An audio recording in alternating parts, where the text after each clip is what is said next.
नमस्कार साथियों, मैं सुमेश चौधरी आप सभी का गणित की सीरीज के नए वीडियो में स्वागत करता हूं।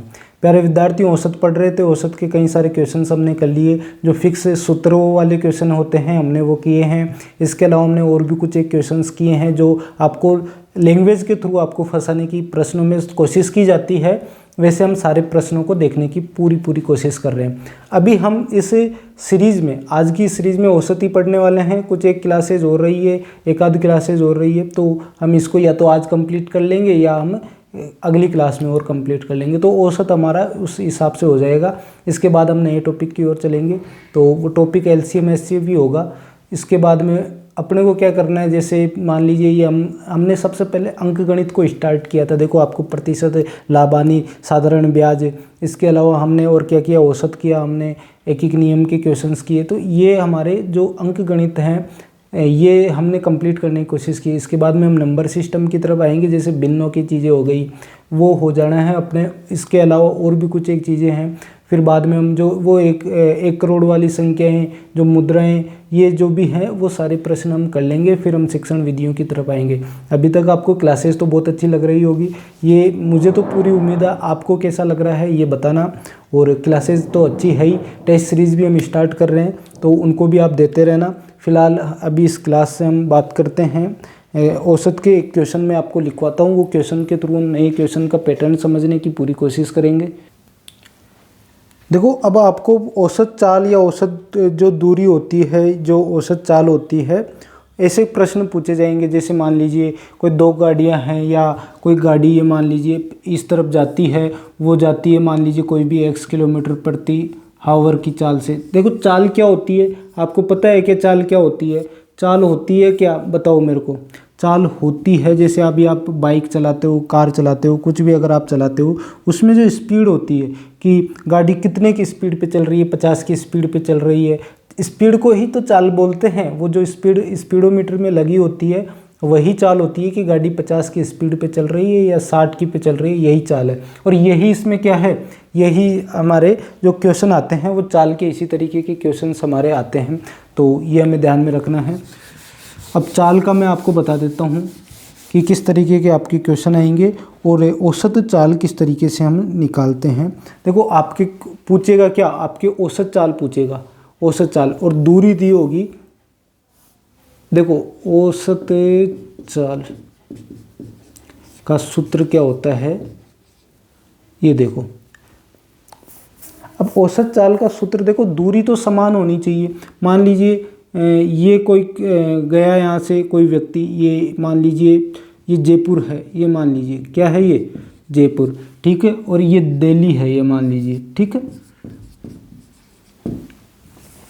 अब व्यक्ति यहाँ से जयपुर से यहाँ इधर आया 50 की स्पीड पे, 50 किलोमीटर प्रति घंटे की स्पीड पे, और इस तरफ आया कितने किलोमीटर की पे, 40 किलोमीटर प्रति घंटे की स्पीड से। थक गया था वो, थोड़ा सा पहले गया ना, इस वजह से। तो वापस आते टाइम पर वो क्या हो गया, वो थक गया, तो उस वजह से उसको स्पीड में कम करनी पड़ी। तो अब इसमें दूरी तो समान ही होगी ना, क्योंकि जयपुर से दिल्ली तक की दूरी जो गया था वही दूरी आते टाइम पर भी लगेगी उसको, उसी रास्ते पे जा रहा है। तो इसमें दूरी समान होती है औसत चाल निकालने के टाइम पे, अगर, ठीक है। तब हम एक सूत्र में बता रहा हूँ वो हम लगाते हैं। तो ऐसे क्वेश्चंस आएंगे तो हम वो वाला सूत्र लगाएंगे, ठीक है। नॉर्मली वैसे अगर आप चाल निकालना चाहो तो देखो, मैंने अभी वो एक क्वेश्चन आपको बताया, कौन सा, एक मिनट, मैंने अभी जो क्वेश्चन आपको बताया था कि जयपुर से, कहाँ से, जयपुर से व्यक्ति जाता है कहाँ पर, दिल्ली जाता है। कहाँ जाता है सर, दिल्ली जाता है, ठीक है। ये जयपुर है, यहाँ दिल्ली जाता है। पहले तो वो 50 किलोमीटर प्रति हावर की स्पीड से जाता है, और आते टाइम पर उसकी स्पीड कितनी हो जाती है, 40 किलोमीटर प्रति हावर। अब मेरे को ये बताओ, जयपुर से ये दूरी बताओ पहले तो मेरे को, दूरी कितनी होगी, कुछ भी मान लीजिए 200 किलोमीटर मान लो, ठीक है। वैसे मुझे एग्जैक्ट दूरी ध्यान नहीं है जयपुर से दिल्ली की कितनी है, लेकिन आप 200 किलोमीटर मान लो एक बारी। अब देखो, आपने छोटी कक्षाओं में एक सूत्र तो पढ़ा ही होगा, चाल का दूरी बटे समय। चाल बराबर क्या होती थी, चाल बराबर होती थी दूरी बटे समय, दूरी बटे क्या होती थी, समय। अब समय अगर आप निकालना चाहते हो, समय अगर आप निकालना चाहते हो तो कैसे निकालते थे, समय इधर आ जाएगा, चाल बटे में चल जाएगी, दूरी बटे चाल, ठीक है। ये आपका समय हो गया। आपके पास दूरी दी हुई है, आपके पास चाल दी हुई है, ठीक है, लेकिन आपके पास क्या नहीं दिया हुआ, समय। तो पहले जयपुर से दिल्ली आने का समय, जयपुर से दिल्ली J2D आने का समय कैसे निकालोगे, दूरी कितनी है 200 किलोमीटर की, बटे में कितना करोगे, चाल जो कि 50 है, ठीक है। अब 0 से 0, 5 से 4 बार, तो J2D 4 घंटे का उसको क्या लगा, टाइम लगा जाने में, ठीक है।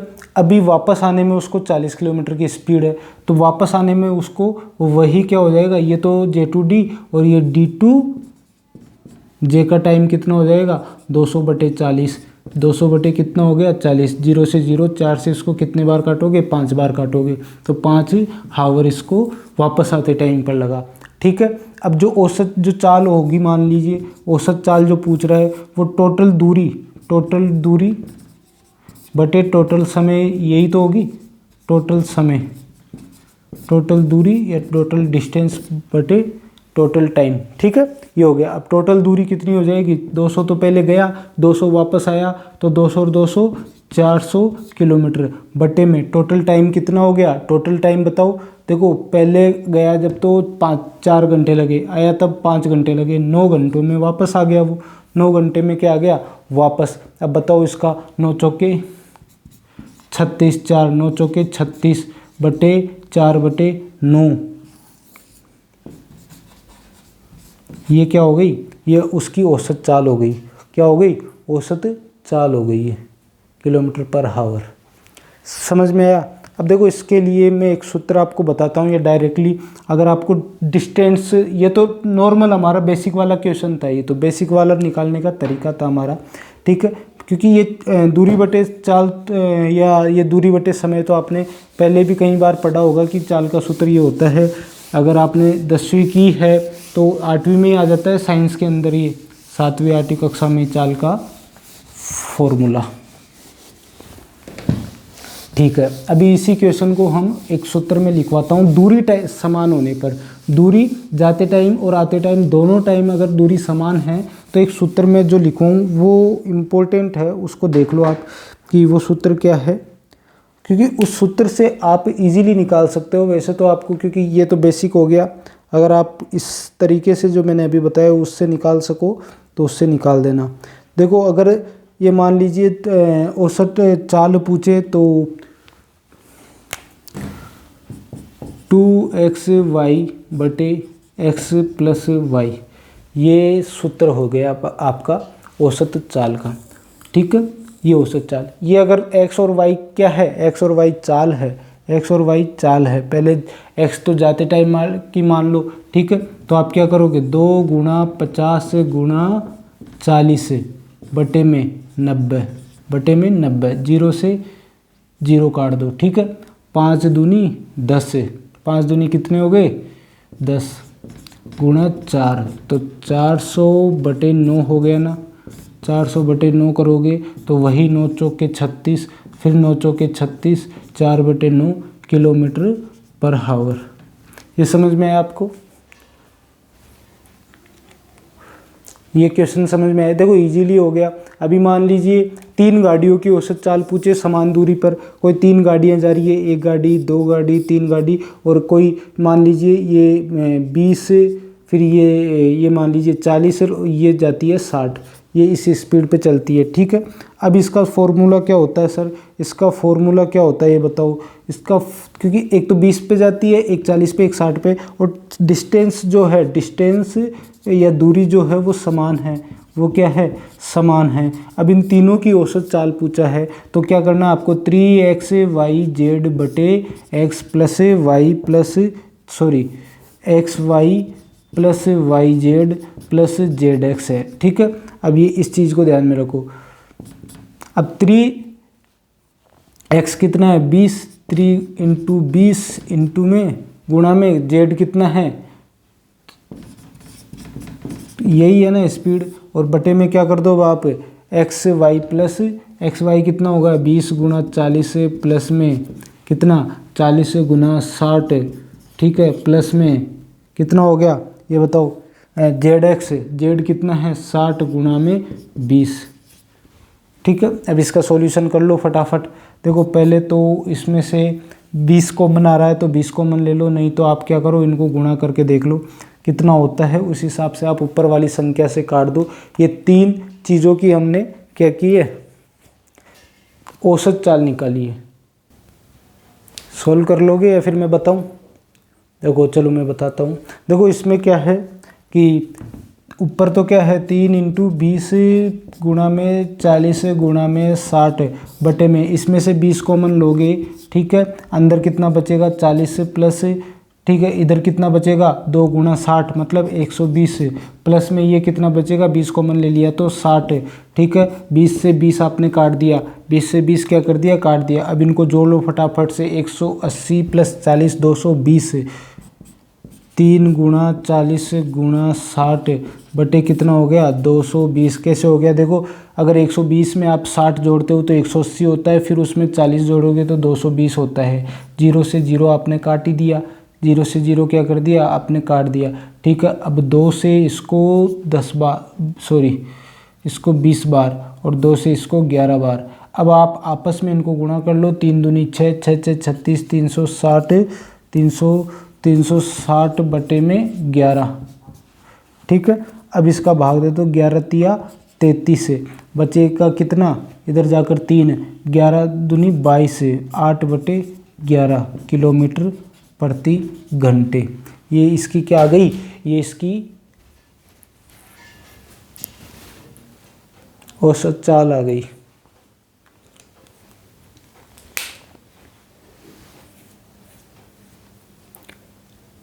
यहाँ तक आपको समझ में आया? ये क्वेश्चन इजी था, अच्छा क्वेश्चन था, ये तो आपको समझ में ही आ गया होगा। चलो मैं आपको एक और क्वेश्चन लिखाता हूँ कि एक बच्चा है, एक बच्चा क्या करता है, एक विद्यार्थी या एक बच्चा है जो स्कूल जाता है। ये मान लीजिए ये उसका घर है एक जगह, यहाँ से वो स्कूल जाता है, विद्यालय जाता है, यहाँ से वो कहाँ जाता है विद्यालय जाता है, ठीक है। अब पहले तो वो जाता है सुबह सुबह, तो उसको स्कूल जाने का मन नहीं करता तो वो धीरे जाता है 8 किलोमीटर प्रति घंटे की स्पीड से। फिर जब वो वापस आता है तो वापस आते टाइम पर वो फटाफट घर जाकर टीवी देखने के लिए स्पीड बढ़ा देता है 10 किलोमीटर प्रति घंटा। और ये कोई नई बात नहीं है, ये सभी करते हैं, ठीक है। तो अब मुझे बताइए इसकी औसत चाल कितनी होगी। दूरी समान है तो औसत चाल का सूत्र कितना होता है 2xy बटे x प्लस वाई, ठीक है। अब मुझे बताओ, क्योंकि दूरी समान है, घर से विद्यालय जाएगा तो वही दूरी है जो वापस आएगा, दोनों में टाइम। वो एक अलग बात है कि वो इधर दुकानों पे से घूमता फिरता आ रहा है, लेकिन हमारे पास अभी सिर्फ वो गया है उसी रास्ते से वापस आ रहा है। तो देखो 2 गुणा में x कितना है 8 और y कितना हो जाएगा 10, ठीक है, बटे में क्या हो गया 8 प्लस में 10। ये समझ में आ गया। अब मुझे बताओ 2 8 16 होते हैं और 160 बटे कितना हो गया 18 हो गया। अगर आप इसको काटा पीटी करोगे तो कितना लाओगे, जल्दी बताओ आंसर कितना आएगा। आंसर मेरे को बता दो फटाफट से कितना आएगा आपके। देखो इसको अगर आप काटोगे 2 से, इसको आप काटोगे 80 बार, ठीक है, तो 80 बटे 9 को अब तो आंसर ला सकते हो। देखिए 9 नाम 81 होते हैं, लेकिन 8 नाम 72 होते हैं, ठीक है। 8 नाम कितना होता है 72, तो 9 8 72 हो गया तो 8 बार, ठीक है। बचा कितना 8 बटे में 7, 9 8 72 बटे में 7, ये क्या आ गई 7 नहीं सॉरी ये 9, ठीक है, क्योंकि बटे में 9 था, ये उसका औसत चाल आ गई किलोमीटर प्रति घंटे में, क्योंकि किलोमीटर प्रति घंटे में ही वो गया था और किलोमीटर प्रति घंटे में ही वो आया था। तो ये आपको समझ में आ गया क्या, इजी क्वेश्चन था। इसको उतार लो जल्दी से, इस प्रश्न को उतार लिया, आंसर को भी उतार लेना, केवल प्रश्न से काम नहीं चलेगा, ठीक है। अब देखो इसमें क्या है, अगला एक और मैं क्वेश्चन देता हूँ औसत का, इसी टाइप का। कोई व्यक्ति है, मान लीजिए मैं ही हूँ, पहले तो मेरे को सुबह जाने में, ये मान लीजिए यहाँ से मुझे जाना है, और ये मान लीजिए जयपुर से मुझे जाना है दिल्ली, जयपुर से मुझे दिल्ली जाना है, लेकिन मैं लंबा टाइम टूर नहीं कर पाता, लंबा जो सफ़र है वो नहीं कर पाता, तो फिर मैंने क्या किया, इस दूरी को 3 भागों में बांट दिया कि मैं यहाँ जाऊँगा और यहाँ जाकर मैं रुकूँगा थोड़ा, आधा घंटा या कुछ भी मान लीजिए उसमें, यहाँ या रुक रहा नहीं हूँ लेकिन मैं यहाँ धीरे धीरे जाऊँगा, फिर स्पीड से बढ़ जाऊँगा, फिर और स्पीड बढ़ा दूँगा। मेरा ये है, कुछ भी मैंने अपने लिए डिसाइड किया कि पहले तो मैं जाऊँगा यहाँ से यहाँ तक 10 किलोमीटर प्रति घंटे की स्पीड से, फिर मैं यहाँ से यहाँ तक जाऊँगा 30 किलोमीटर प्रति घंटे की स्पीड से, ठीक है, फिर मैं आगे जाऊँगा 50 किलोमीटर प्रति घंटे की स्पीड से। मैंने ये सोच लिया या मैंने ये अपने डिसाइड कर लिया। तो अभी मैं औसत चाल की बात करूं कि मैं औसत चाल कितनी चला, तो मुझे बताओ जल्दी से। तो वो औसत चाल आपसे पूछेगा, तो कैसे बताओगे, 3 × 3xyz बटे xy प्लस में yz प्लस में zx, ये हमारा फॉर्मूला था। तो 3 मल्टीप्लाई में x कितना है 10 है और y कितना है 30 है और z कितना है 50 है, बटे में कितना हो जाएगा xy कितना है 10 गुणा 30 है, 10 गुणा में 30 है, प्लस में फिर yz कितना है 30 गुणा में 50 है, 30 के गुणा में कितना 50 है और zx कितना हो जाएगा 50 के गुणा में 10 है। ये हो गया ना। अब इसमें से आप कुछ कॉमन आ रहा है तो वो ले लीजिए, क्या कॉमन आएगा बताओ, क्या इसमें से 100 कॉमन आ रहा है क्या, आप देखो 100 कॉमन आ रहा है क्या, ठीक है, क्योंकि 2 0 डायरेक्टली अगर आप 100 कॉमन ले लेते हो तो मुझे बताओ 100 कॉमन आ रहा है क्या, ऊपर तो 10 गुणा में 30 गुणा में 50 हो जाएगा ना, बटे में 100 को आप बाहर कॉमन ले लो, अंदर कितना बचा 3, प्लस में 3 पंजे 15 प्लस में 5 ये बचा ना, 15 और 5 कितने होते हैं 20, 20 और 3 23, तो नीचे क्या हो जाएगा 3 गुणा 10 गुणा 30 गुणा 50 है, नीचे तो क्या हो जाएगा 100 गुणा 23, तो 2300 हो गया ना। और 2300 2 0 से 2 0 यहाँ काट दो, आप काट सकते हो क्या, काट सकते हो क्या बताओ। और 3 पंजे 15, 15 3 45 हो गया ना, देखो 5 3 15, 15 3 45 मतलब 450 बटे 23 हो गया। ये समझ में आया कि आपको 450 बटे 23। अब इसको सॉल्यूशन कर लो, कितना आएगा, आपकी औसत चाल हो जाएगी। देखो इसमें क्या होगा कि या तो ऑप्शन में इस टाइप का भी दे देगा, अगर आपको उसका एग्जामिनर का ये मूड होगा कि ज़्यादा कैलकुलेशन नहीं कराए, अगर वो कैलकुलेशन करवाना होता तो फिर वो भाग देकर हमारा जो सिस्टम होता है वो करके देख लो आप, ठीक है। तो ये क्वेश्चन समझ में आए क्या, थोड़े से इस टाइप के आपके औसत चाल वाले क्वेश्चन पूछता है। एक और मैं क्वेश्चन दे देता हूँ इसी तरीके का, आप उसको ध्यान में देना और समझना उस क्वेश्चन को अच्छे से। देखो मैं एक क्वेश्चन देता हूँ आपको कि, एक मिनट, मैं एक क्वेश्चन आपको देता हूँ कि कुछ संख्याएं हैं, उनका जो औसत है वो औसत कितना है, उनका औसत 56 है, ठीक है। क्वेश्चन लिख लीजिए कि कुछ संख्याएं दी गई है और उनका औसत कितना है, कुछ संख्याओं का औसत 56 है, कुछ संख्याओं का औसत कितना है 56, ठीक है।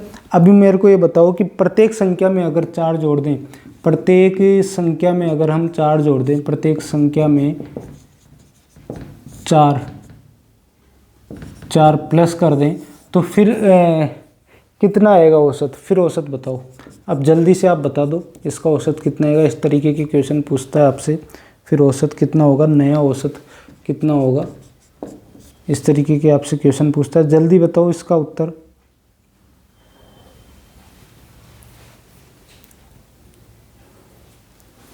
अब देखो इसका जो उत्तर होता है वो इसका उत्तर इतना सा होता है कि अगर प्रत्येक संख्या में 4 जोड़ रहा है, देखो पूछ ही कितना रहा है प्रत्येक संख्या में, और औसत का मतलब ही क्या होता है प्रत्येक संख्या या प्रत्येक, जैसे अभी औसत का लगभग एक संख्या का मान कितना है, किसी में मान लीजिए 6 सब्जेक्ट में आपके कुछ नंबर आए, लेकिन उसके औसत नंबर की अगर हम बात करें तो औसत नंबर मतलब प्रत्येक सब्जेक्ट में कितने नंबर आए।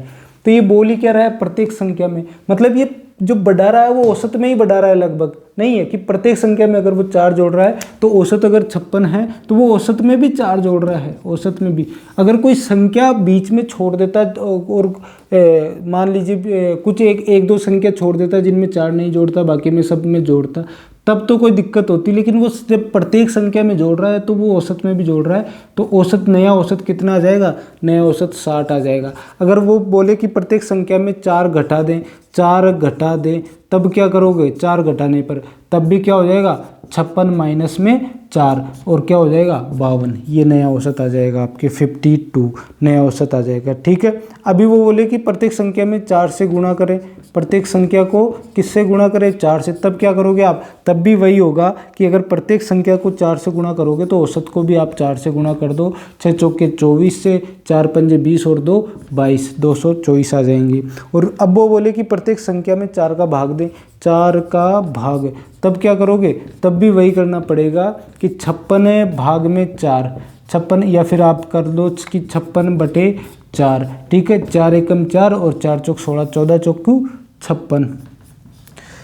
ठीक है, ये आपके ये इस तरीके के क्वेश्चन अगर आपसे पूछे कि प्रत्येक संख्या में इतना जोड़ दूं, प्रत्येक संख्या में इतना घटा दूं, प्रत्येक संख्या में इतने का भाग दे दूं, तब कौन सी जो तरीका है वो किस तरीके से हम प्रश्न को सोल्व करते हैं। हम इस तरीके से करते हैं कि हमें प्रत्येक संख्या में कितना जोड़ना है, कितना घटाना है, कितना भाग देना है, ये सभी प्रश्नों को हम डायरेक्टली, अगर प्रत्येक संख्या की बात करता है तो हम डायरेक्टली औसत से हम उसको कंपेयर करके औसत में से ही वो चीज़ें कर देते हैं जो वो संख्या के साथ कर रहा है। चलिए, ये चीज़ें औसत की कुछ एक चीज़ें क्लास और हम लेंगे तो औसत को हम कंप्लीट करेंगे। इस तरीके के क्वेश्चंस आपको औसत के पूछे जाते हैं, तो आपको अभी औसत वाले ये क्वेश्चंस कैसे लग रहे हैं, औसत का ये टॉपिक कैसा लगा, अब तक के जो क्लासेस लिए हैं क्या आप रिवीजन कर रहे हो क्या, ये मेरे को बताना। और कुछ एक कमेंट आप करते हो, उन कमेंट का बहुत बहुत आपका धन्यवाद है, तो उनका, और क्लास लेते हो उसका भी बहुत बहुत धन्यवाद है आप सभी का। तो मैं आज आपके कमेंट बोलकर आपको धन्यवाद भी दे देता हूँ, साथ ही में आप जो कमेंट करते हो।